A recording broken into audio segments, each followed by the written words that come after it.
Russia Ukraine. Zelensky बोले युद्ध समाप्त करने का अच्छा मौका आया। मैक्रो ने कहा रूस को स्वीकार करना चाहिए युद्ध विराम। यूक्रेन के राष्ट्रपति वोलोदिमीर जेलेंस्की ने शुक्रवार को कहा कि उन्हें रूस के साथ युद्ध समाप्त करने का अच्छा मौका दिख रहा है, क्योंकि यूक्रेन ने 30 दिन के अंतरिम युद्ध विराम के लिए अमेरिका के प्रस्ताव को स्वीकार कर लिया है। हालांकि मॉस्को ने कहा है कि वह तभी सहमत होगा जब कुछ शर्तें पूरी होंगी।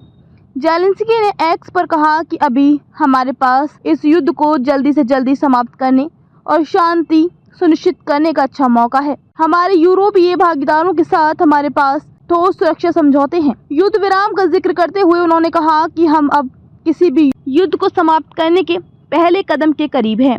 पत्रकारों से बात करते हुए जेलेंस्की ने अमेरिका और अन्य सहयोगियों से मॉस्को पर दबाव बनाने का आग्रह किया। उन्होंने अपना विश्वास दोहराया कि रूसी राष्ट्रपति व्लादिमीर पुतिन यथासंभव लंबे समय तक युद्ध विराम तक पहुंचने में देरी करेंगे। जेलेंस्की ने मीडिया से कहा कि अगर अमेरिका की ओर से कोई मजबूत प्रतिक्रिया आती है तो वे उन्हें ऐसा करने नहीं देंगे, और अगर ऐसा कदम है जिनसे रूस को डर नहीं है तो वे इस प्रक्रिया में देरी करेंगे। उन्होंने कहा कि 1000 किलोमीटर 600 मील से ज्यादा की सीमा रेखा पर संघर्ष विराम को उपग्रहों और खुफिया जानकारी के जरिए अमेरिकी मदद से नियंत्रित किया जा सकता है।